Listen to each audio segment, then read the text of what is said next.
الله أكبر الله أكبر الله أكبر لا إله إلا الله الله أكبر الله أكبر ولله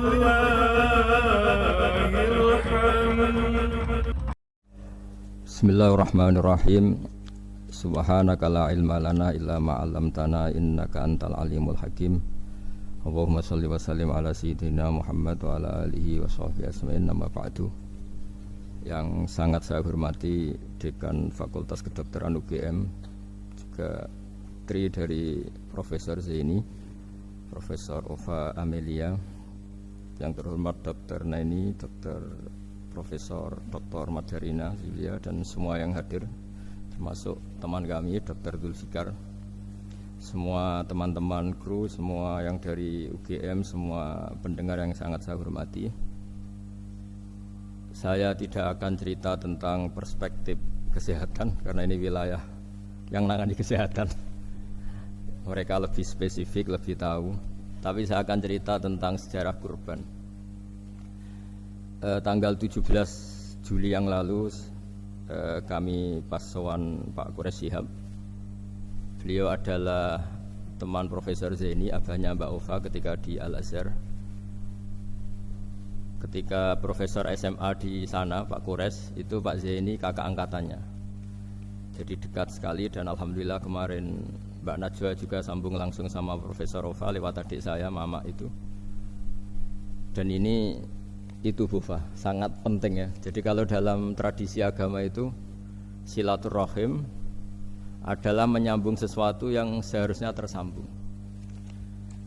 Saya masih ingat pesanan Pak Zaini, berkali-kali beliau bilang saya, agama yang masuk negara enggak konflik itu diantaranya paling spesial itu Indonesia, karena para wali ini mendampingi kultur daerahnya tapi tidak benturan. Misalnya kalau orang Jawa dulu pakai sesajen di sawah-sawah, katanya dimakan penunggunya. Ya penunggunya sawah itu kalau dulu ya pikirannya itu makhluk gaib. Di era modern ya penunggunya itu ya kambing, ayam itu. Jadi ya memang yang makan itu akhirnya. Tapi dulu itu aneh, diistilahkan dimakan penunggunya. Kalimat penunggu itu apa ya gak jelas, apa dengan tanda petik, apa penunggu betul gak jelas. Wali-wali datang tidak mengkafirkan itu, tapi terus dirubah jadi sedekah ke tetangga-tetangga. Jadi kultur itu enggak dilawan tapi cukup diubah. Jadi makani demit menjadi sedekah ke tetangga.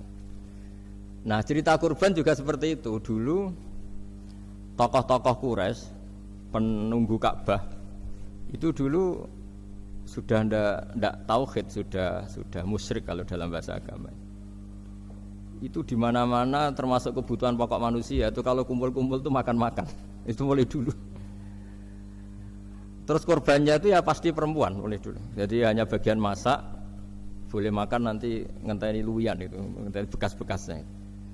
Sehingga yang nyortir Abu Jahal CS itu. Jadi yang kurban harus hewannya bagus, spesial, bahkan enggak boleh dikawinkan. Hewan yang mau dikorbankan itu nggak boleh dikawinkan, nggak boleh pernah dikendarai, nggak boleh pernah dipakai bajak sawah dan sebagainya. Semuanya serba spesial. Nanti dikorbankan di Ka'bah, yang dijual Ka'bah. Nah pertanyaannya, Ka'bah ini nggak pemakan daging, yang untung ya ketua-ketuanya ini, karena Ka'bah tidak doyan daging. Dan itu ya di atas namakan Allah, ini demi taqarrub ilallah, demi itu. Sehingga mereka bilang waqalu hadhihi an'amu wa harsun hijrul la yat'amuha illa man nasa'u bi za'mihim. Ini hewan kurban harus spesial dan yang berhak makan hanya orang-orang spesial, yaitu para penunggu Ka'bah, para sadanatul bait. Tapi karena mereka sudah tidak benar, tidak jujur, Islam mau merubah tradisi itu.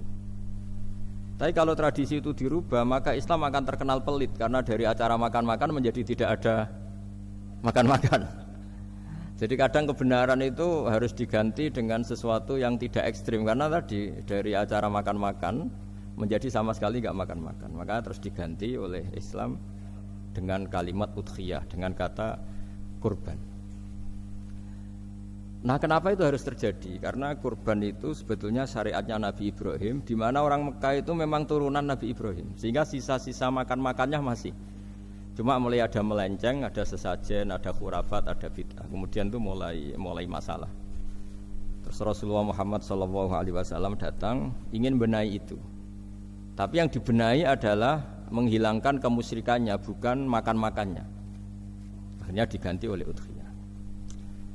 Nah, kenapa ada kurban? Kalau dalam banyak literatur, Nabi Ibrahim alaihissalam itu nabi yang paling, dengan tanda kutip, mengklaim kalau beliau itu orang paling sayang kepada Allah, paling dekat kepada Allah. Enggak ada yang dicintai selain Allah. Beliau memaklumatkan itu baik secara lisan maupun di gemuruh hatinya, di bisikan hatinya, di detak jantungnya, pikirannya seperti itu.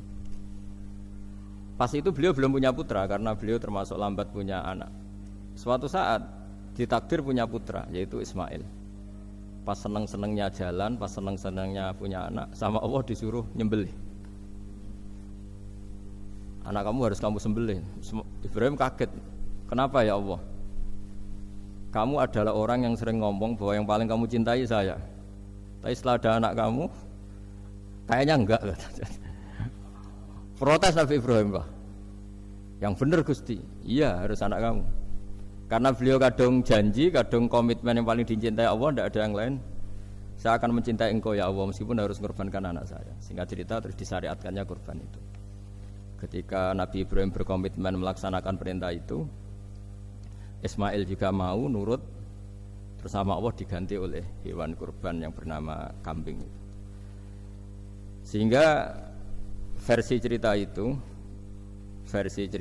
bahwa Allah akan maklumi ketika orang mencintai Allah secara serius, bersamaan dengan itu orang juga mencintai anaknya dengan proporsi masing-masing. Itu di khazanah-khazanah yang saya baca. Versi kedua, tapi ini nanti nggak perlu dipertanyakan, nanti kalau UGM tanya itu versi yang paling baik, yang paling benar gimana? Yang tanya juga bid'ah, yang jawab juga bid'ah nanti.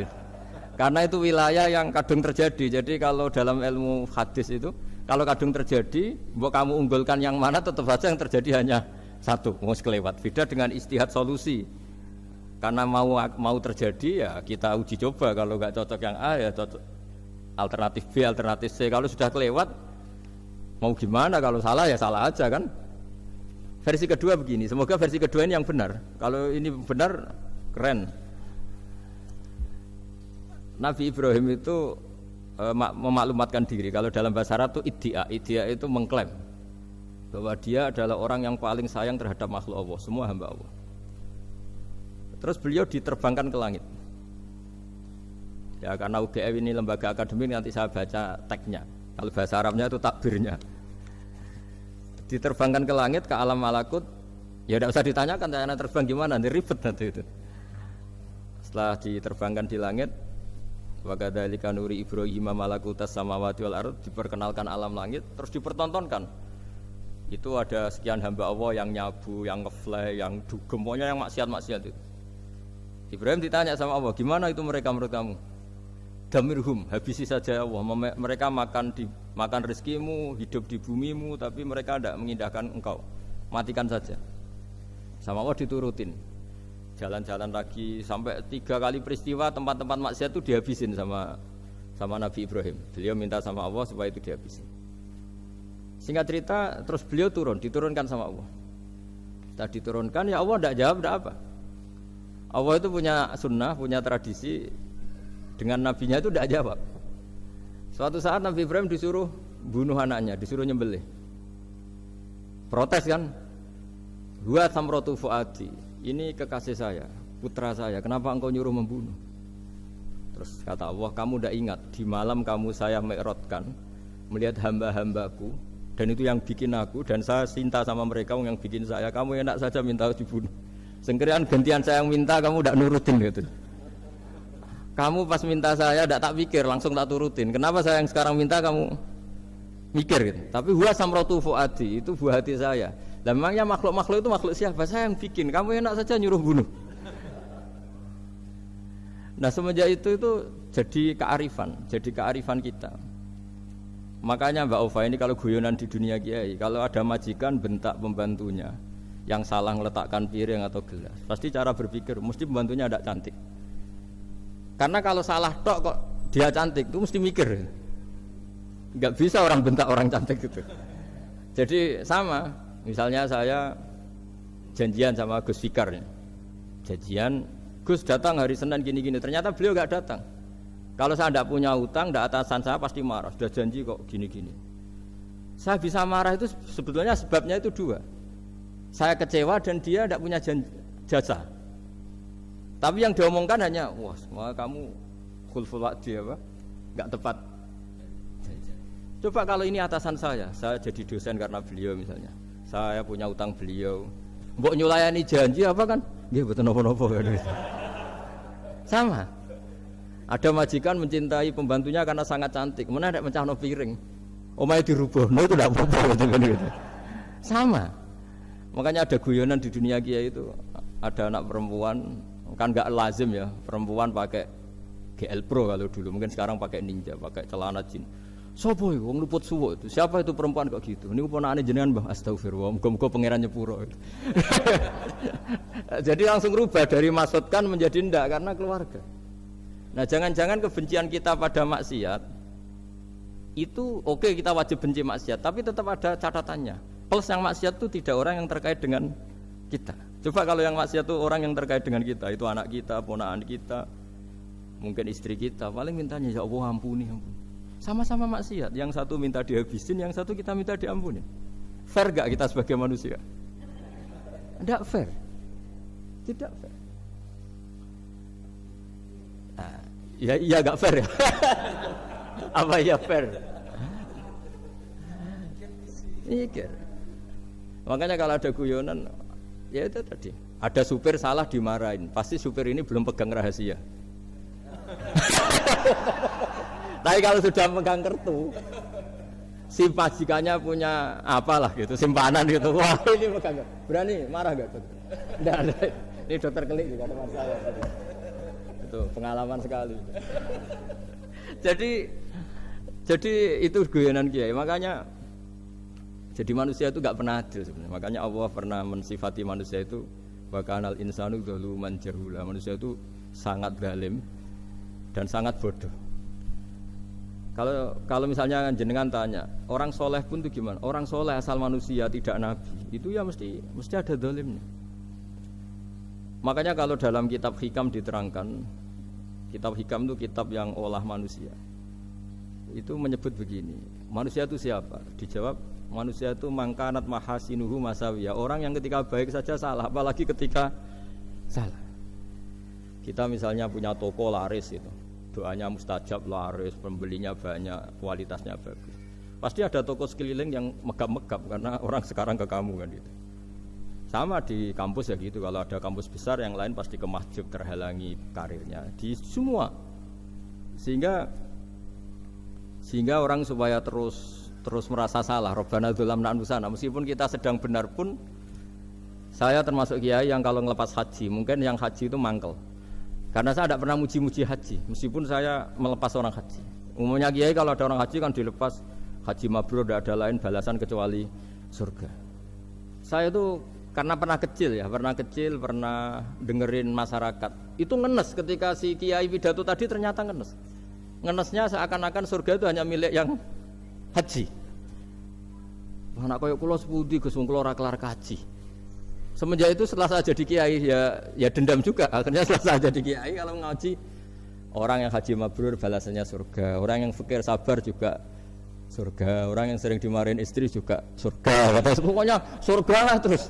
Sampai yang mau haji itu, Gus gimana kok bahas kita kok sama dengan mereka? Ya karena saya ada ulama pesanan kata saya. Jadi artinya gini, ketika Anda muji ibadah haji, jangan kira yang ngenes tidak banyak, yang ngeluh juga banyak, karena mereka ada takdir gak mampu haji. Itu hebatnya Islam. Islam juga datang dengan solusi-solusi, misalnya Jumatan itu hajinya orang miskin, orang yang ingat Allah mulai subuh sampai matahari terbit juga sama dengan umroh. Jadi karena tidak semua orang itu mampu haji. Jadi itu Islam. Jadi nanti tak bacakan. Jadi versi kedua itu Nabi Ibrahim diperingatkan Allah bahwa tidak seperti itu cara mengelola hambaku. Nah, Islam ini kata Allah anit tabi' millata Ibrahim hanifa. Referensinya Islam, mentornya Islam itu Nabi Ibrahim. Sehingga kita alhamdulillah punya sejarah wali songo. Saya punya orang tua Kiai Nur Salim itu sayang sekali sama umat. Mbah Mun juga gitu. Saya sama Profesor Zaini itu sudah mulai tahun 2000 terus tiap hari ketemu juga nggak pernah kecewa. Beliau itu pernah disalahpahami, mungkin Bu Ova belum dengar ini. Pernah disalahpahami karena beliau itu tangan kanannya kan agak kuat. Jadi kalau ngambil papa itu pakai tangan kiri. Itu pernah disalahpahami ya, mungkin orang hasud karena tidak mengkonfirmasi langsung mengklaim beliau itu kiai profesor kalau apa-apa pakai tangan kiri. Kira-kira pertanyaan sunnah rasulnya mana kan gitu. Beliau itu ya hanya corong Jawa itu berambang, agak nangis tapi tidak sampai keluar air mata tapi berambang. Terus beliau bilang gini ke saya, seharusnya gimana Mas Pak? Ya kalau Pak Zaini ingin jadi wali ya tidak usah menjelaskan. Kalau Pak Zaini ingin menjelaskan berarti ingin diakui makhluk. Tapi kalau nggak dijelaskan mereka salah paham terus. Tapi cepat jadi wali karena sudah mulai mengabaikan apa kata mereka. Tapi kalau menjelaskan ya enggak, ya lama jadi walinya. Tapi bagusnya orang nggak salah paham. Pak Zaini tertawa-tawa. Jadi wali apa enggak? Jadi saya tuh lama sekali sekamar dengan beliau ada di Badan Wakaf ya Mas Fajar ya. Badan Wakaf yang atas itu kan dulu tempatnya Pak Rektor kan kosong. Nah itu kita tempati sama Pak Zaini bertahun-tahun tiap hari diskusi. Dan nggak pernah ceritanya beliau itu penting. Karena seneng guyon, memang khasnya ulama itu seneng guyon. Kemarin saya ketemu Pak Kures, beliau cerita, saya ini punya idola Gus Pak. Kalau manggil saya Gus kadang ya Pak. Dulu beliau doktor filsafat. Lama-lama jadi Syekhul Azhar. Itu kalau ke kuliah pakai bis, kata Pak Kures pakai bis. Suatu saat di Al Azhar itu kan beda dengan di yang lain ya, agak-agak modern. Si gurunya ini, beliau itu karena banyak yang berdiri, beliau duduk ada perempuan berdiri, terus yang lelakinya berdiri, terus jatah duduknya dikasihkan perempuan. Perempuannya itu pakai pakaian yang agak minim, agak seksi lah, agak minim. Terus si Syekhul Azhar tadi saat itu belum Syekhul Azhar, punya 2 permen. Ini ceritanya Pak Kures punya 2 permen, terus yang satu sudah dibuka, yang satu masih bungkusan, masih ditawarkan. Silakan Mbak, kamu milih yang mana? Milih yang masih itu. Padahal bukanya itu supaya lebih gampang. Ternyata milih yang masih bungkusan. Kenapa Mbak? Ya ini lebih steril karena pakai bungkus. Oh iya. Itu pelajaran itu. Terus Pak Kures nantang saya, Gus Pak punya enggak cerita tandingan? Wah kalau saya kebalikannya Pak. Di kereta itu ada Cina, enggak khitan ya. Ketemu sama kiai kampung. Kenapa khitan? Enggak khitan juga sama gini-gini gitu. Terus dikasih pisang. Terus dimakan, dikupas dulu. Kok enggak langsung aja? Terus kata Pak Kures, nah ternyata sama Pak Zaini sama Pak Kures itu dibalik ke profesorannya. Ceritanya itu ya guyon terus. Karena memang agama ini itu kalau masalah kebenaran itu serius, tapi dibalik kebenaran ini yang perlu dicatat oleh semua yang mencintai agama ini, bahwa Allah itu tidak butuh taat kita. Dan Allah tidak akan gagal sebagai Tuhan karena maksiat kita. La tanfa'uhu ta'atuhum wa la tadurruhu maksiatuhum. Allah tidak akan ngefek ketika semua orang taat ya gak ngefek, semua orang maksiat juga gak ngefek. Karena Allah ini zat yang punya eksistensi sejati, sehingga hubungan kita dengan Allah itu tidak ngefek ke Allah, tapi ke kita sendiri. Sehingga mereka lebih rileks karena nggak merasa harus mati-matian bela Allah. Allah tetap Al-Qayyum, zat yang bisa berdiri sendiri. Sehingga di kitab-kitab itu ada bab namanya Mizahun Nabi, guyonan-guyonan Nabi. Itu ada babnya sampai di kitab Ihya, di kitab banyak lah gitu. Masyhur itu suatu saat ada orang sepuh sowan ke Nabi karena sudah sepuh. Beliau pamit lah, kira-kira jam segini pamit, ya Rasulullah saya mau pulang karena nanti kemalaman. Karena beliau jalan kaki yang orang sepuh. Kata Nabi, Dah tenang saja di sini. Nanti pulang kamu udah jalan kaki. La ahmilan naki alab ninakoh. Nanti kamu tak naikkan anaknya unta. Pikirannya orang sepuh tadi namanya anak unta itu ya kecil. Wa ma fa'altu bibninako. Apa yang bisa saya lakukan dengan anak unta? Sudah tenang saja. Setelah beliau ngaji lama, ya dikasih unta tua itu. Silakan kamu bawa unta saya ini. Ini kan unta tua, ada anak unta. Ya meskipun tua ya anaknya unta kata. Ya tapi cerita saja. Meskipun tua juga anaknya unta. Jadi agama itu rileks. Nabi Ibrahim kembali lagi ya karena syariat Ibrahim. Nabi Ibrahim itu pernah minta supaya nyawanya itu diperpanjang karena beliau umumnya orang itu kan ingin nyawa panjang, ingin umurnya panjang. Beliau yakin penting nyawa panjang, umur panjang. Allah tidak jawab gak apa. Suatu saat ada tamu, orangnya itu sepuh sekali. Nabi Ibrahim karena orang yang sangat menghormati tamu dikasih kurma, anggur. Itu setiap dimakan dikunyah meler lagi keluar. Karena sudah sepuh, nggak ada giginya, dikunyah keluar lagi. Itu jamnya Nabi Ibrahim, ya Allah, masuk lagi ke kamar, sholat lagi, mengcancel doa panjang umur. Katanya Ibrahim, oh jenengan jawab toh. Gitu. Artinya kalau ingin tua sekali ya nasib kamu kayak itu gitu. Jadi karena beliau tahu itu jawaban terus masuk kamar, oh jawab tuh Gusti jenengan, terus membatalkan doanya. Itu Nabi Ibrahim. Kalau orang sekarang enggak, ndonga ngarani, ya tua ya tetap sehat, tetap wah itu. Itu lebih ribet itu. Iya, jadi karena doa itu kalau enggak diperjelas itu ya repot. Ini cerita supaya kita berislam itu ceria. Saya Mbah Mun itu meskipun kiai top, senengannya kiai guyon bapak saya. Tapi guyon itu ada yang wajib. Saya dulu itu janggal. Ini cerita ya, mungkin kalau di kampus-kampus umum agak asing, tapi ini cerita. Nuduh zina itu dosanya besar sekali. Saya ulang lagi, nuduh orang lain zina itu dosanya besar sekali. Disebut bab qadzaf. Saya pernah menjumpai 3 kiai besar Bu Ova, 3 kiai besar. Kiai top semua. Di majelis itu ada gosip bahwa si A itu punya selingkuhan sama Sri itu misalnya atau dengan siapalah dengan perempuan. Itu kalau di Arab itu senengannya pakai Salma, Laila Majnun Salma. Kalau di Jawa itu kasihan korbannya itu. Ya, tapi itu contoh saja. Itu si Kiai 3 tadi gak ngefek, malah tanya gini, loh apa perempuannya cantik? Wah cantik sekali Mbah. Cantiknya sampai kayak apa? Malah bicara cantiknya perempuan. Saya itu ya pertama iskal. Ini kiai kok bakas orang apa? Cantik. Orang ayu ya. Setelah majelis itu bubar, yang penggosip tadi ya yang gosip ini gak kiai, yang pembisiknya ada kiai, yang gosip ini gak kiai. Cuma kiai 3 ini posisi mendengar. Tapi malah tanya cantiknya tadi. Singkat cerita setelah orang itu pulang bilang gini, Gus. Itu kalau saya bilang iya dengan gosip itu saya ikut qadzaf, saya ikut menuduh orang lain zina. Itu dosa besar. Selain itu saya kiai, kalau saya bilang iya dianggap membenarkan. Maka untuk mengalihkan enggak bicara nuduh jadi guyon tadi. Jadi guyonnya itu karena kalau kita tadi bilang iya artinya mengiyakan. Dan itu artinya qadzaf, punya dosa besar karena nuduh orang lain zina. Diperparah dia kiai besar kan orang menjadi percaya karena yang ngomong bukan penggosip lagi tapi ya, maka dialihkan tadi, loh ayo nucung gitu. Sampai segitunya kearifan.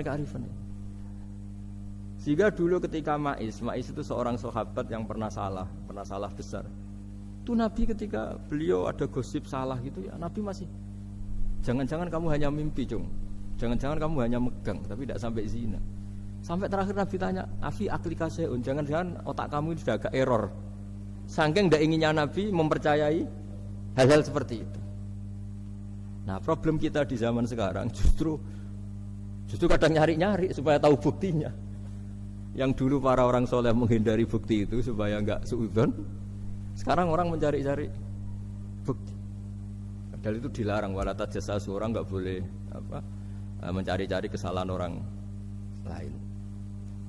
Nah, itu kearifan yang saya dapatkan dari Bapak, dari Mbah Mun, dari Pak Zaini, dari Pak Gures. Mereka orang-orang yang luar biasa menghindari ngomong penting.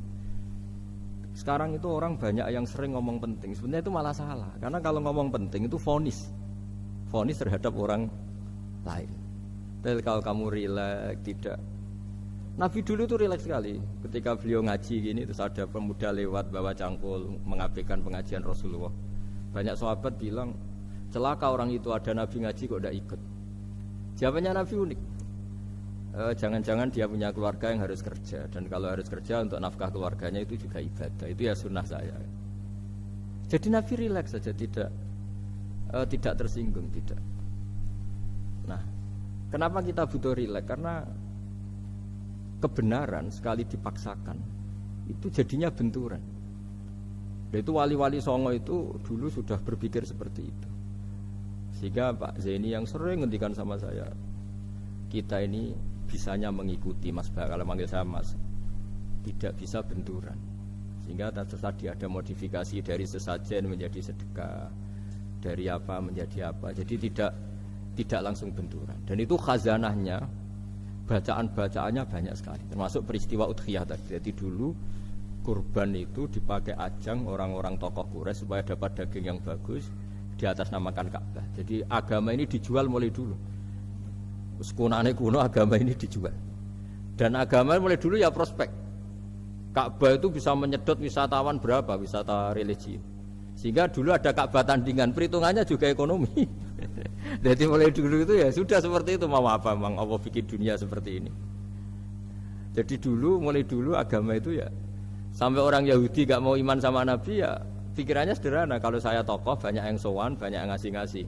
Kalau saya ikut Muhammad, saya anak buah, yang ngasih saya siapa? Jadi perhitungannya juga ekonomi.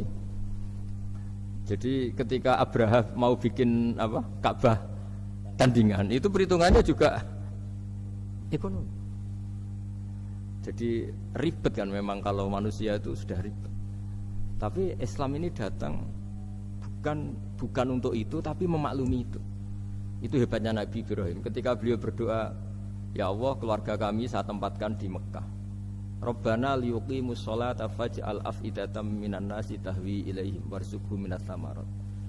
Cuma menurut Islam dibalik, ya Allah, kita ini ingin anak-anak kami ini bersujud kepada Engkau, ingin anak-anak kami ini melakukan sholat. Tapi mereka ini manusia yang untuk ketahanan hidupnya butuh makan, butuh rizki, butuh ekonomi.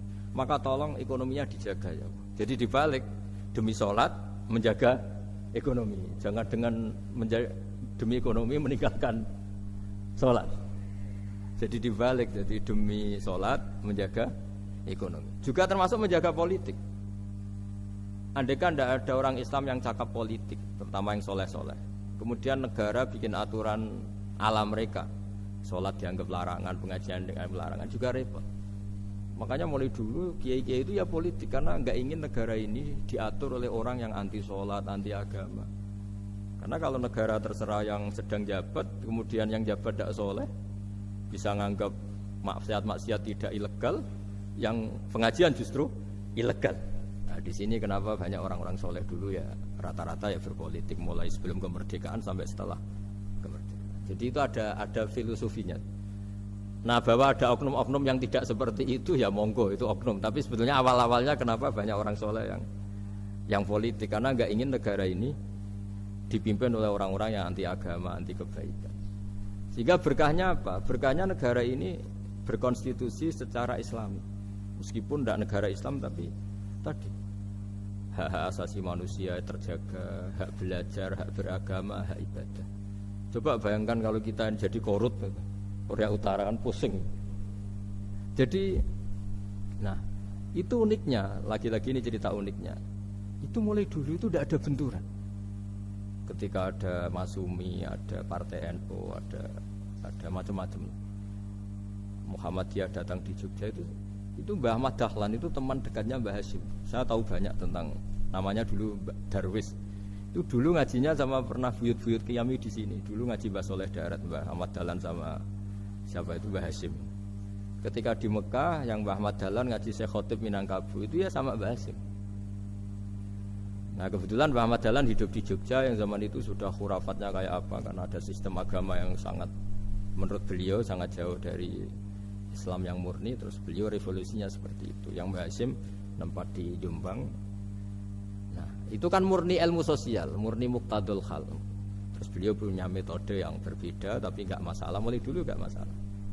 Kemudian jadi kalau yang kadang-kadang memasalahkan tuh ya memang yang nggak tahu masalah. Sebenarnya dulu itu ya biasa aja karena ya itu urusan metode, urusan. Saya teruskan masalah udhiyah. Jadi yang diceritakan Nabi Ibrahim tadi bahwa benci seseorang kita atasnamakan maksiat itu tidak segampang itu, karena jangan-jangan kebetulan yang maksiat itu keluarga kita. Apakah kita punya kebencian yang sama saat yang maksiat itu keluarga kita, atasan kita, teman kita? Ya kayak tadi. Kalau saya corong Jawa dibelenjani janji, ada orang janji sama saya nggak tepat waktu, saya bisa marah, itu pasti sebabnya jelas. Itu bawaan saya nggak berjasa sama saya. Kalau kata dokter Kelik nggak cantik ya. Tapi kalau itu orang yang misalnya rektornya bilang, maaf ya saya tidak bisa datang hari ini, tidak apa-apa. Pasti manut itu. Atau yang nyulayani janji kiai itu, cuma ngurus itu teko itu. Ini betul apa-apa. Gayanya aja kita marah karena fulful wa'di apa, ingkar janji. Sama. Intinya Nabi Ibrahim itu coba kalau yang maksiat itu anak kamu berharap saya ngasih tobat kan, bukan langsung tak habisin kan. Intinya Allah ingin bilang ke Nabi Ibrahim, andai kan yang maksiat itu anak kamu, ingin saya menghabisi apa tak kasih tobat? Ya kasih tobat ya. Ya seperti itu saya yang bikin. Maka di Al Azhar sana, kalau cerita orang-orang alim itu masyhur. Ada tempat maksiat mau dihabisin sama orang-orang yang sangat keras.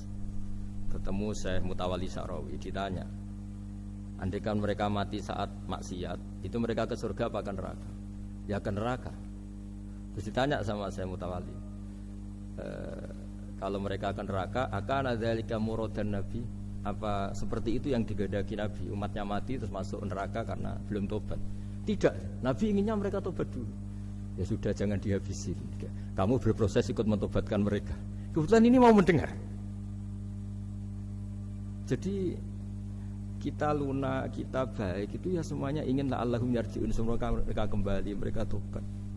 Bukan lunak dengan arti mengakui maksiat itu satu kebaikan, itu yang bahaya. Kalau lunak sampai mengakui itu maksiat itu kebaikan, itu bahaya sekali. Tapi kita lunak karena kita ingin berproses untuk bertobat. Karena tadi kalau kita punya nurani itu mesti, andai kan yang maksiat itu anak kita atau teman dekat kita atau orang yang berjasa sama kita, apa kita bisa tegas? Kira-kira gimana? Bisa kamu tegas sama anak kandung? Berat.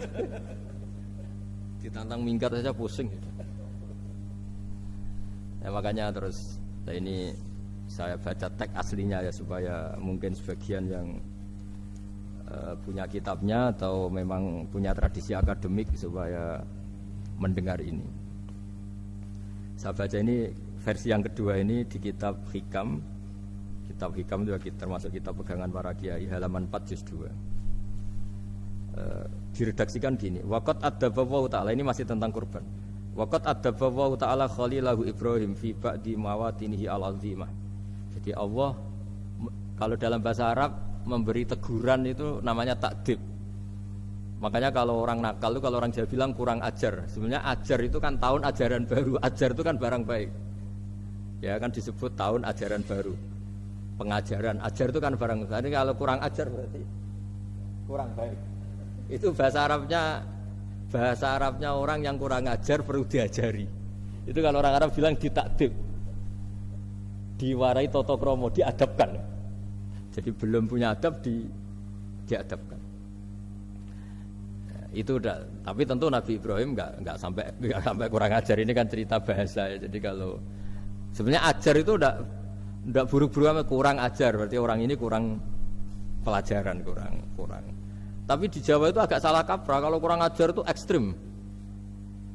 Misalnya duduk di meja itu disebut kurang ajar. Sebenarnya ada se-ekstrim itu. Saya teruskan ya. Terus wa 'allamahu kaifa yatakhallaqu bihadzal khuluqil karim inda tilaihi alal asrar. Terus kan anak Ibrahim annahu arhamul khalqi qol farafa'ahu wa ta'ala hatta asyrafa ala ahlil ardi. Nabi Ibrahim diterbangkan ke langit sehingga melihat di bumi yang maksiat-maksiat itu. Faqala ya Rabbi damirhum, habisi saja. Terus faqala wa ana arhamu bi ibadi minka ya Ibrahim, ihbit fala'allahum yatubun wa yarji'un. Jadi setelah permintaannya semua dikabulkan, dihabisin sama Allah, terakhir cobalah kamu sekali-kali dakwah ke mereka. Kamu belum pernah dakwah kok tahu-tahu minta mereka dihabisin. Coba kamu dakwah, jangan-jangan mereka mau kembali. Nah terus sebagian cerita itu terus diteruskan ketika suatu saat Ibrahim akhirnya diminta menyembelih putranya. Inni arafil manami anni atfahuka fangdur madza tara. Falamma tashammara lidzalik wa akhadha sikin biyadihi qala Allahumma hadza waladi wa thamratu fuadi wa habbun nasi ilayya. Ya Allah, ini buah hatiku, ini orang paling saya cintai. Kenapa engkau menyuruh ini supaya saya bunuh? Terus beliau dijawab sama Allah, ama ta'lamu anni rahimun bi ibadi kama anta syafiqun bi waladik. Fa idza sa'altani ihlaka 'abdi as'aluka dzabha waladik wahidan bi wahidin. Jadi kalau dulu kamu minta supaya hamba saya tak habisin karena maksiat, sekarang saya juga minta kamu menghabisi anak kamu. Tapi ini kan anak saya, sama itu hamba saya yang bikin juga saya. Nah semenjak itu Ibrahim dianggap sebagai bapak kasih sayang. Karena semenjak itu terus beliau orang yang paling sayang. Sampai ada 3 nabi yang menjadi metodenya Rasulullah SAW sebagai mentornya. Kalau Nabi Nuh melihat kemaksiatan langsung bilang, Rabbi la tadzar alal ardi minal kafirina dayyara, habisi semua ya Allah. Tapi kalau Nabi Ibrahim apa? Faman tabi'ani fa innahu minni wa man asani fa innaka ghafurur rahim. Orang yang ikut saya ya karuan kelompok saya, dan yang sebelum ikut semoga engkau mengampuni. Tentu lewat proses dakwah, lewat proses. Nah, Wali Songo, kembali ke Wali Songo dan para guru-guru kita, itu seperti itu semua. Jadilah Islam yang di Indonesia, Islam rahmatan lil alamin, itu konstruksinya ya dari ilmu-ilmu seperti ini, bacaannya seperti ini. Karena ternyata kita tegas tadi ujung-ujungnya karena itu tidak cantik, tidak atasan kita, tidak berjasa sama kita. Kamu kalau ada supir telat, supir kok telat datang kantor gitu, pasti supir itu belum pegang rahasia. Setelah pegang rahasia tak jamin aman itu meskipun telat. Karena lebih ngeri mesti.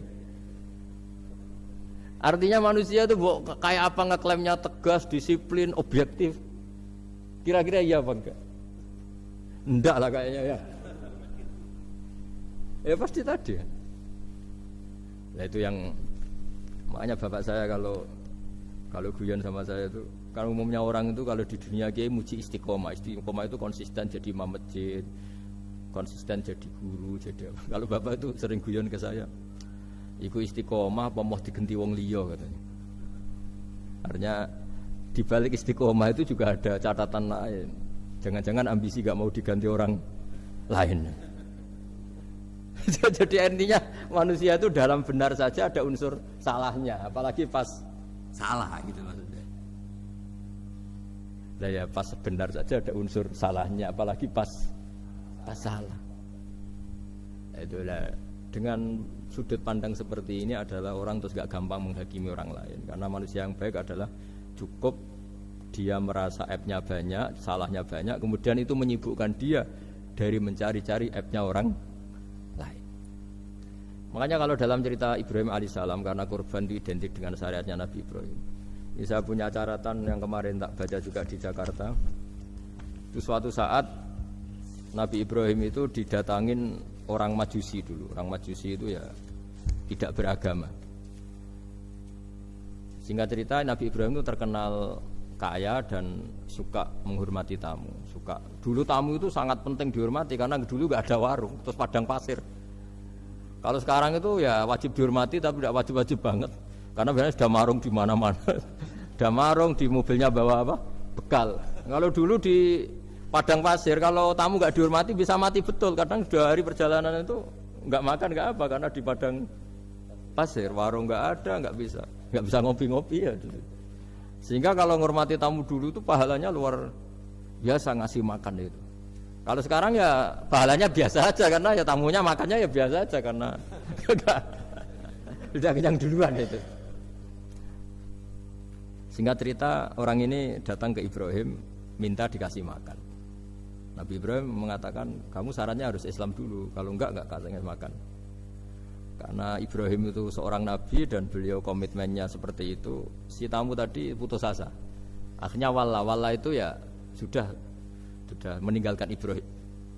Setelah beberapa jangkah Allah bilang ke Nabi Ibrahim, orang itu umurnya berapa tadi bilang ke kamu? 50 tahun. Pernah enggak orang itu kelaparan? Kata Allah, enggak, baru ini kelaparan. Terus kata Allah, mundu khamsina sanatan nut'imuhu ala kufri. Falau nawal tahu lukmatan min ghairi antu talibahu bitahiri dinik lakana ahsan. Orang itu umurnya 50 tahun. Itu ya tak kasih makan padahal dia majusi. Kamu baru diminta sehari saja minta syaratnya Islam. Terus itu ada di kitab Ar-Risalah Al-Qusairiyah di halaman 262. Jadi cuma dulu itu motifnya semuanya agama, bukan atas nama demokrasi atau kebebasan beragama. Karena dulu itu orang dulu itu kan saking sayangnya Allah, apa-apa konstitusinya ya perintah Allah. Dan ternyata perintah Allah seperti itu. Akhirnya dipanggil. Kemana ya majusi ke sini tak kasih makan. Terus majusinya kan kaget. Ada apa? Kenapa kamu rubah? Ditegur Tuhan. Iya, ditegur Tuhan. Jadi dan alhamdulillah saking simpatiknya orang Majusi tadi akhirnya masuk Islam. Sama itu kan mirip orang Yahudiyah atau Yahudi itu yang tanahnya itu diambil ya sama Amr bin As untuk perluasan masjid di Mesir. Ya ketika lapor ke Sayyidina Umar, ngiranya itu kan dibenarkan perluasan masjid, ternyata Umar belain yang Yahudi. Iya, yang punya tanah harus dikembalikan tuh haknya. Jadi Islam itu menghormati hak kepemilikan meskipun itu milik non muslim. Jadi kata Allah, mut khamsina sanatan nut'imuhu ala kufri. Falau nawal tahu lukmatan min ghairi antu talibahu bitahiri dini.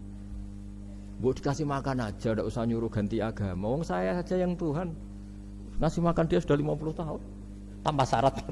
Tanpa syarat. Ya jadi ini cerita ya Bu Ufa. Jadi kita mungkin kenangan saya dengan Bapak, Bu Ufa dengan Profesor saya ini kebetulan teman dekat sekali sama saya dan hampir tiap hari saya ketemu minimal 3 jam bertahun-tahun. Sampai kalau kehabisan cerita akhirnya cerita keluarganya karena kesuwen belajar kan akhirnya cerita keluarga. Maksud saya tadi ini saya cerita ini barang baik ketika beliau pernah ditahan karena aktivis dulu. Itu pas mau lahirnya Bu Ova, terus beliau berdoa mati-matian delalah dibebaskan. Beliau sempat nunggui kelahirannya Bu Ova ini terus dinamai Aufa Amalia. Itu kalau dalam bahasa Arab itu Aufa itu Allah memenuhi apa yang saya angen-angen. Jadi itu ceritanya itu gitu. Jadi nama itu spontan aja ketika iya, jadi beliau itu aktivis dulu. Bukan di penjara karena korupsi atau kriminal, bukan karena aktivis. Karena kalau model sekarang Bu Ufa, kalau nggak dijelaskan detail ditahan karena aktivis, nanti dikira ditahan karena yang lain. Ribet kan? Jadi ditahan karena beliau itu dulu aktivis, bukan karena. Ya saya kira demikian. Monggo kalau ada sesi tanya jawab, kalau tapi yang ringan-ringan saja nanti jadi serius. Berapa pertanyaan? Apa waktunya? Pakai waktu 10 menit ya. Ini pas. Justru dengan kita syukur itu insya Allah segalanya akan tambah baik, tambah apa? Baik. Nggih, matur nuwun ngapunten ingkang kathah. Assalamualaikum warahmatullahi wabarakatuh.